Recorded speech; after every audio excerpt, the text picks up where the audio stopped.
didn't understand, now you'd be the weaker man. Can you see me now? I know that I'm your weakness.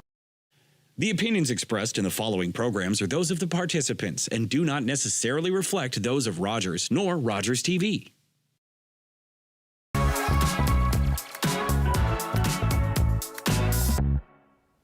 Welcome to Modern Business, the show that bridges the gap between viewer and entrepreneur. I'm your host, Taylor Bursey, and today we are joined by Alexa Woods from Woods Clothing. Welcome to the show, Alexa. Thanks, Taylor. Tell us, what exactly is Woods Clothing? So it's a men's and women's boutique in the little heart of Uxbridge, and it's a family-run business. I've been in charge of it for the last 4-ish years, and yeah, it's just a cute little boutique.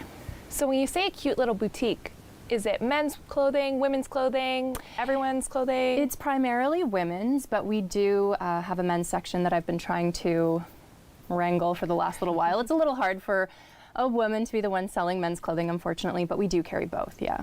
And what age group do you typically target?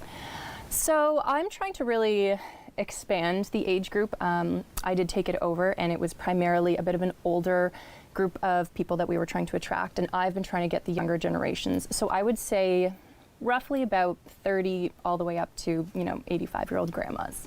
Amazing. So talk to us a little bit about how you got started in this business. You said it was a family business. Was this always the plan? Definitely not. I did my degree in creative writing, which is what I was, planning on focusing on. But it was my parents who ran it, and when my husband and I got pregnant, we were living in Toronto at the time, and that is a interesting place to raise kids, I guess. And so we moved back to Uxbridge, and my dad just asked me what I thought about running the business. And I thought, you know what, not a bad idea. It's already established. So I decided to take it over.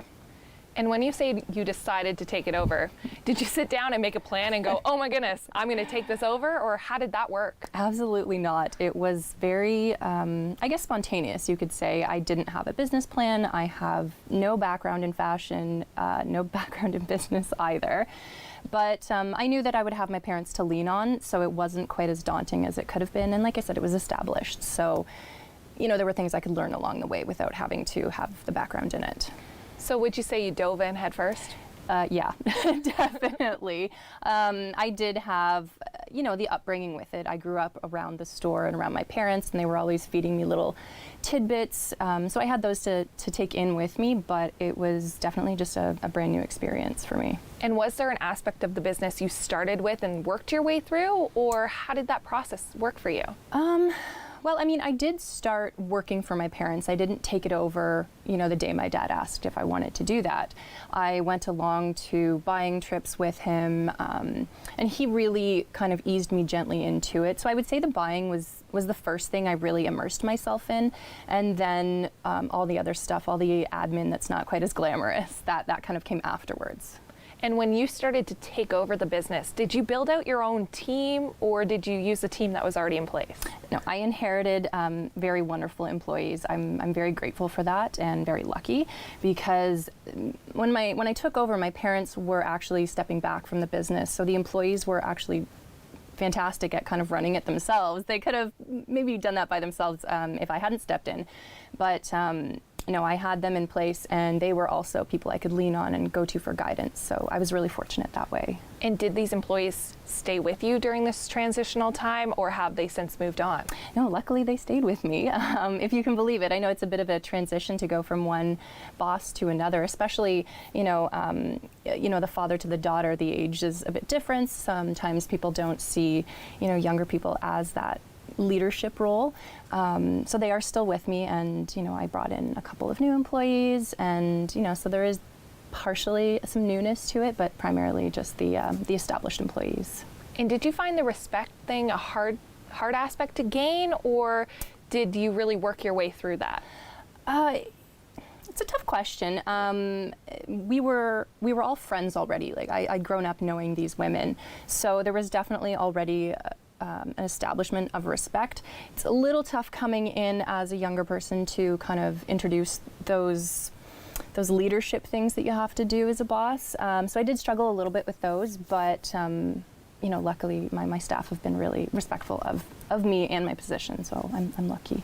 And I would imagine when your parents had the store, it was geared towards maybe an older age group. When you came into the store, you went, okay, I kind of want to look at a market similar to mine, right? People your age. Did your staff and your consumer have issue with that, or how did that work? It's definitely not something that you can just all of a sudden change. I mean, any business that you take over that's already established, you can't make crazy new changes to. You kind of have to ease your clientele into them. So I didn't, go out and start buying spaghetti straps and crop tops, though I do sell those now. Yes. So I've got those. But I would say it definitely took, 3 years to really bring in the younger clientele that I was trying to. And so for a long time, I just dabbled in it until I could bring them in and start getting word of mouth to spread the fact that I was selling, a bit of a younger brand. But I do find now I get quite a few people of the younger generation, or my generation, I guess, coming in. So it's kind of been pretty wonderful. That does sound wonderful. And when you're speaking about bringing in a new clientele, did you change the marketing techniques you had for the business, or I guess your parents had for the business? How'd you navigate that? I think I had to. It wasn't even a question of whether I wanted to. When my parents owned the store, they did a lot of newspapers, they did some radio. There wasn't as big a presence of social media. Even in the last 4 or 5 years, social media marketing has exploded. So we had an Instagram page, we had a website, we had Facebook, and they were very dusty. So I kind of had to clean them up. And even with COVID, we had to go online, and that made a huge difference in how I marketed. So it's definitely changed, yeah.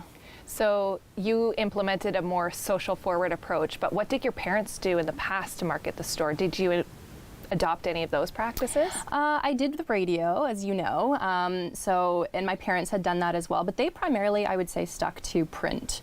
I don't think they'd ever boosted a post or anything. So, and I have done a little bit of print, but not nearly to the extent that my parents would have. And when we're talking about social media, are you primarily relying on organic social media posts, or are you dabbling in paid social media? How's that working for you? I do dabble in the paid. I have done some that I just boost myself. I say, oh, that's a nice post. Hopefully other people will like it. And I've also paid somebody to create posts and create audiences for me. I find that a little difficult because as a business owner, I like to know every aspect of my business, and kind of handing the reins to somebody else on something that's so foreign to me is a little tough. I wish I understood it better, so I've kind of taken a bit of a step back from that and just relied on myself and, just boosting random posts, which is probably not the best thing to do, but it's what I'm comfortable with right now. And I mean, do you have to have a strategy to your marketing, or can you just try everything and see what works, right? I'm sure you can, yeah. And probably bigger businesses have strategies, but it seems, what I've been doing seems to have been working so far. Definitely. Now talk to us a little bit about your website. How has that evolved, especially with your degree in creative writing? I would assume that you're exercising your passion for writing on the site. Sometimes. I mean, it's, whenever we input a product, we have to, I like to add a description about it, but there is only, so many ways you can say this is a shirt. It has sleeves and it has stripes and polka dots or something. So and just with the sheer number of products I have to put in, it does get a little repetitive, and my creative aspect doesn't always come through as much as I would like it to. But it is definitely applicable there. And talk to us a little bit about the growth of the website. You alluded to it before, but with COVID, you changed your website to become an e-commerce site. Walk us through that journey. Yeah, so I remember it was such a struggle going from the old website on a different platform and trying to get, the passwords my parents had associated with it and the email address that had changed and was no longer in use. So it was an experience. And when we first entered into COVID, I had a zero website. Basically, it was just here's my shop in Uxbridge, come visit.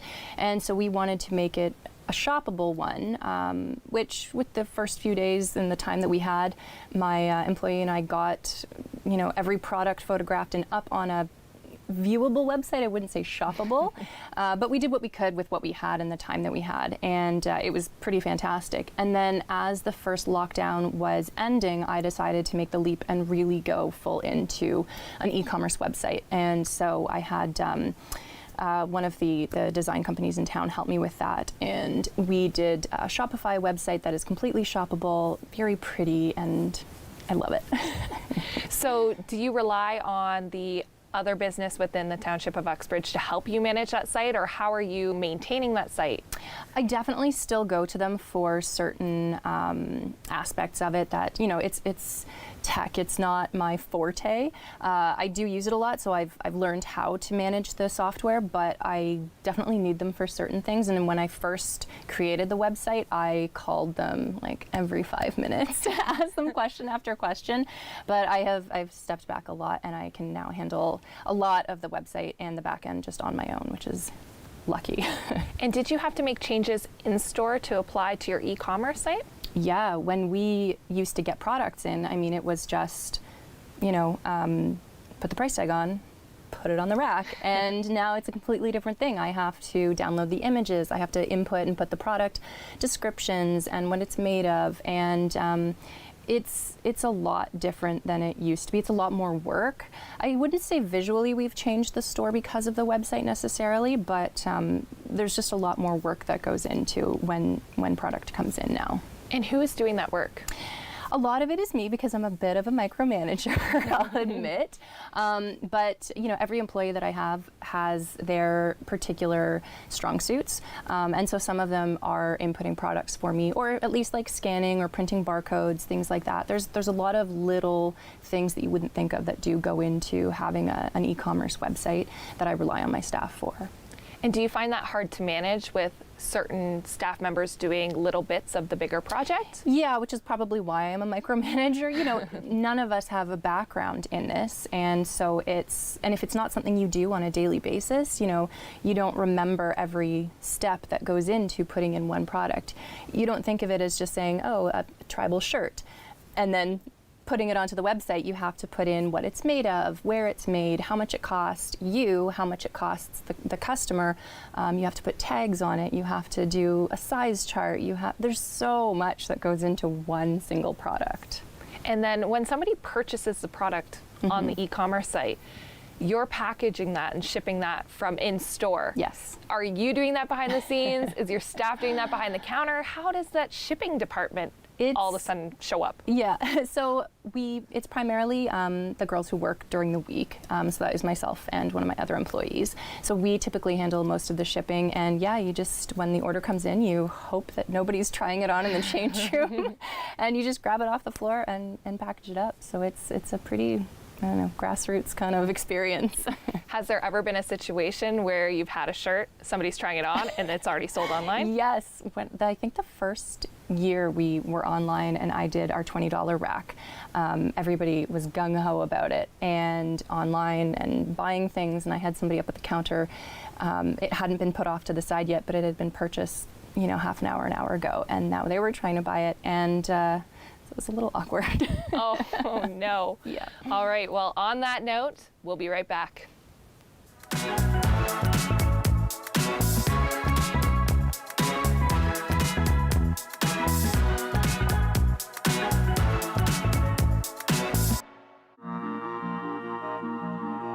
Closed captioning is brought to you in part by Raven Reads. Unbox Indigenous voices. Subscribe today at ravenreads.org.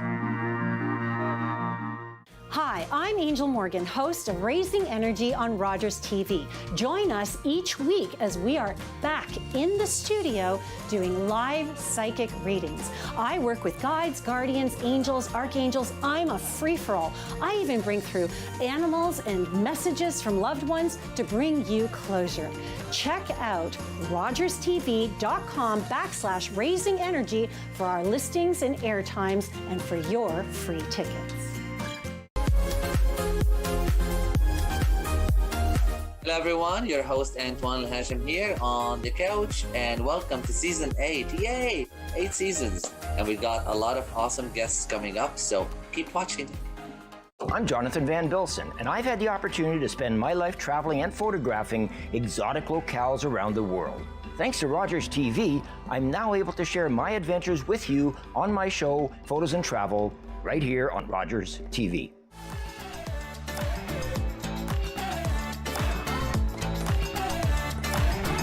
With clubs, leagues, and courts in every province and territory across Canada, squash is the sport for wall-to-wall fun, fitness, and friendship.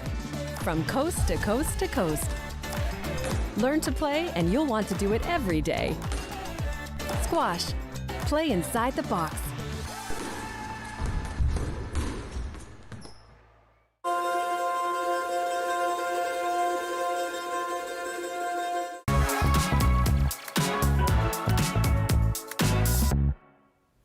Welcome back to Modern Business with Taylor Bursey. I'm here with Alexa Woods from Woods Clothing. Now, Alexa, we left off talking about your employees, your e-commerce store, kind of figuring out how to do it all, and you're all working together. Talk to me a little bit about the balancing act of delegating to your employees versus doing it all yourself. Delegating is definitely something I should probably do more of, but like I said, I'm a bit of a micromanager. It's really tough for me to do. I do delegate a lot of things. I inherited my employees and one of them does all the books. So that massive aspect of the business doesn't fall to me, which is really good because it's a lot of work. But I'm aware that I have to let go of the reins. So I've been working on that recently and it is, I think, getting better. But something I'll have to continue working on. Would you say that that's been your biggest challenge so far? Oh, that's a tough thing to ask. I have had a lot of challenges, but yes, especially with the introduction of the e-commerce, there is so much more that goes into the business. And I would definitely say if it's not my biggest, it's one of the biggest challenges. And looking back from when you first started to now, is there anything that you do differently in your inception? I might have started e-commerce earlier. It's really been a great thing for the business. But when I first started, I was so against it. I just wanted to be this little mom and pop, brick and mortar shop, shop local, all that stuff. And I was so against the online business, but it really has been the best thing for it. So I probably would have just done it earlier, yeah. And speaking to that mom and pop shop, you know, this was your parents' business and you took it over. Was there ever a moment when they were looking at what you were doing and they would kind of go, Alexa, are you sure? Do you really want to do that? Oh, definitely. You know, I think the fundamentals of the business, I inherited from them, but there are certain things that, you know, my dad especially was just kind of like, Alexa, I don't know. You know, they grew up in a different generation where there was a lot of thrifting done, and so they did a lot of things on a shoestring. And so when I took over, I tried to follow that. But I also am a firm believer in you have to spend money to make money. And there just came a point where, you know, if I was going to do it on a shoestring, it wasn't going to get done. So I just had to, you know, do it and pay what it was going to cost to get it done. And in the end, I was very glad I did because it meant that things got done quickly and they got done well, where if I'd been doing them, maybe wouldn't have been the case. And do you have an example that you'd like to share with us of this new mentality? I mean, there's so many things. Like I redid the flooring in the store. I redid one of the change rooms. I put up a piece of drywall in one of the sections where the wall was kind of looking questionable.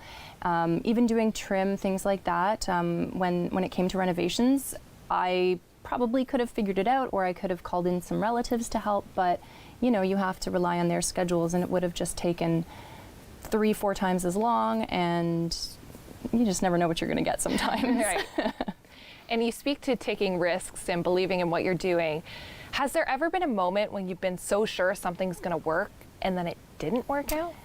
Yeah, that happens pretty much every single season, not necessarily with renovations or anything like that, but it's always kind of a gamble with the products you buy. You try to listen to your customers and bring in what they're looking for, but some things I get really excited about and think, oh my gosh, everyone is going to love this dress. And that happened this season. I was like over the moon about this dress, so I brought in a ton of them and everybody hated it. And there you go. It's just luck of the draw sometimes. And what do you do if everyone hates it and nobody buys it? Typically, I'll buy it myself because a lot of the time, selling clothing is about seeing it on a body, on a real body. So this particular dress, I don't think anybody bought it because I did or because I wore it, but I certainly got a lot of compliments when I wore it. Okay. But in the end, you just have to kind of write it off. I put it on, major sale, and it will eventually go, and you just kind of have to take the loss sometimes. Would you say that the losses and the wins balance each other out when it comes to the clothing that you select? Yeah, I wouldn't even say it balances each other out. I mean, you're going to have loss on certain products. Sometimes you just don't, they're different from the sample, but I definitely have more wins in that aspect than losses. So the wins kind of wash out the loss, yeah. Right. And when you talk about bringing in a new brand or bringing in a brand, I assume that when you go on these buying trips, you buy the line or the product that you want to carry in the size range that you want to carry. Mm-hmm. So when they don't do well and when they don't move on clearance, are you able to return it to the brand? You can. I mean, for certain brands, you are able to do that, which I didn't know until my brands told me that. But it typically has to be fairly soon after you received it. If you just see, oh, this isn't going to move, then you can call them and send it back. But, you're also paying for shipping in that case because they're not going to take it back completely free. And sometimes you just never know. Just because it's not doing well in the beginning of the season does not mean that it's not going to be hit later on. And how did you learn these tips and tricks of when to mark down, when to return, when to buy it and model it? How did you experience that? I mean, a lot of it came from my parents. Like I said, I grew up watching them, and my mom was the one who was like, oh yeah, you just buy it, you wear it. And she, I don't think, owned a piece of clothing that wasn't from the store. Her entire wardrobe was Woods. And so if she went out to a party or grocery shopping and people saw what she was wearing, she could say, oh, I got it in town at this store, and she could refer them back. And being in that scenario yourself and being out in public and talking to people, do you ever feel like you put pressure on others to shop in your store? Yeah, it's a really fine line you have to be careful of. I don't ever want to, feel like, or I don't want people to feel like I'm pressuring them into coming to my store, or that's my end game with being friends with somebody or talking to them. It is a big part of my life, and it kind of happens organically, but I really have to make a conscious effort to kind of put it aside sometimes, for sure. And I would say that Woods Clothing Store is a staple within the township of Uxbridge. How do you feel being so ingrained in the store and so ingrained in the community? What's that like? It's really nice, actually. I love Uxbridge. I grew up here. I want to support all my fellow business owners. And it's kind of nice. I mean, you're not like a celebrity or anything like that, but you do get a lot of people who are like, oh yeah, I love that store, or I saw this, or you were part of that. And it really makes you feel like part of the community, and it's a good, warm feeling. I mean, how can you not like that? And I would imagine when community members shop in your stores and support you, it feels great. But talk to us about the alternative side. I know a lot of local businesses, a lot of community members will come in asking for donations or asking you to participate in community events. What's that like for you? Does it take a toll on you business-wise? It can. I mean, you have to be fairly savvy about it. If I could, I would support every charity or fundraiser. But I mean, you have to look at it from a business standpoint. What is your ROI on that? What are you getting out of donating to that? Is it just the warm fuzzies, which can be okay, or are people going to see that you donated and then come to the store through that? I hate to say it, but it is business, part of the donation part of it. So you have to be a little careful sometimes. And let's talk about the evolution of Woods Clothing. So I would say that when your parents handed you the business, made you work towards assuming the business, you took it on, and then you started to make changes of your own. One of the changes you made and implemented was bringing your sister-in-law on board for a little bit. Talk to us about that transition for you, then bringing a family member on. It's always something you have to do with a little bit of trepidation. Working with family members can go really well, it can go really poorly, But I think we ended up working really well together. We definitely had a few hiccups and bumps in the road, but I don't think that's unusual. And for me, it turned out particularly well. She's a hugely talented artist, and I think she helped shape what the store became because she did so much with merchandising and just she knew so much about colors, and she taught me a lot. Like I said, I came into it knowing nothing, and I was really grateful to have her with me teaching me certain aspects. And where do you see the future of Woods Clothing going?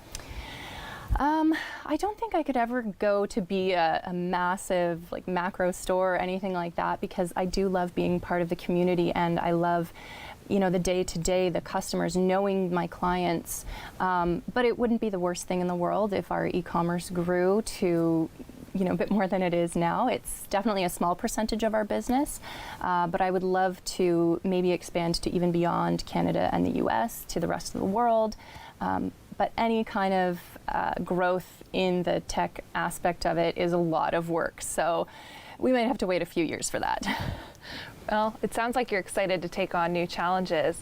Now, talk to us a little bit about the brands. Are there strictly Canadian brands in your store? Do you have any brands on the radar for the future? I've always got a couple that I'm, you know, waiting for. There are certain brands that are strictly Canadian, Shapees, we have Barefoot Venus, and then there are a lot of brands that are, you know, certain products were made in Canada or they're designed in Canada. Divan Bags is one of our designed in Canada. We do look out for that, but I think with COVID too has made it really difficult for some of the brands that we carry to continue to be made in Canada, which is a bit unfortunate, but it is something we're very conscious of, and we definitely try to pick up those brands when we can. That sounds incredible. Now, do you have a trade tip for our audience today? A piece of advice somebody's given to you, a piece of advice you'd like to share with the world, or just something that you want to talk about? I think it's important that you're passionate about what you do. That is a huge thing. I love going to work every day, but I also think it's very important to know every aspect of your business. I always remember somebody telling me that, you know, you should work every position in your business. So like in a restaurant, you should be a hostess, you should be a server, you should work in the kitchen, you should work behind the bar, just so that you know how your business runs and how it needs to be managed. And I think that's a huge part of running a business. And is that what you did yourself? I try to. There are certain things that I still haven't dabbled in, but I'm getting there. And if you were to bring on a new employee, would that be a practice that you'd take them through, is learning all the aspects of the business? Maybe not the books necessarily, but for the most part, yeah, I think it's, I mean, the more educated your employees can be, the better experience your customers are going to have. And do you think that's the difference between a local mom and pop shop, as you said, versus a big box store, is knowing the 360 view? It can be, for sure. I mean, I'm sure there are big businesses that are able to educate their employees, you know, very thoroughly, but sometimes it's just not possible with the quick transition of employees. Now, if people listening to the show want to visit you and learn more about your store, where can they find you? So our brick and mortar is in Uxbridge at 70 Brock Street West. It's right across from the post office. We have a Facebook account, which is Woods Clothing Uxbridge, an Instagram account, Woods Clothing, and our website is woodsclothingstore.com. And when they visit your website, can they expect to see some creative writing? Sure. Is that a challenge we're putting out to you on Modern Business today? Incredible. Alexa, thank you so much for joining us. This has been another episode of Modern Business, and I'm your host, Taylor Bursey. We'll see you next time.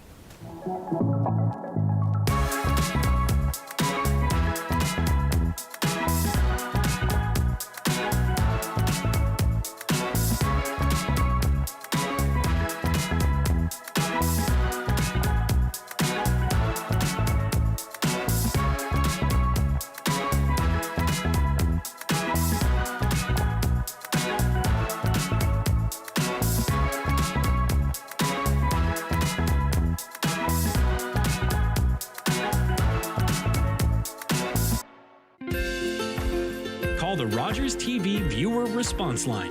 Email us or connect with us on social media.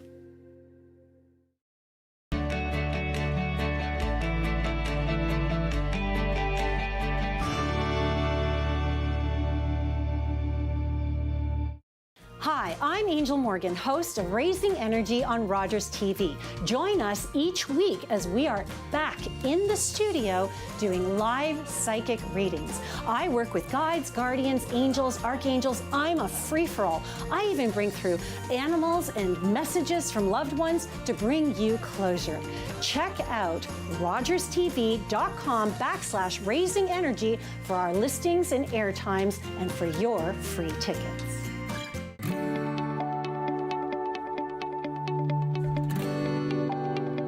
You're watching Rogers TV.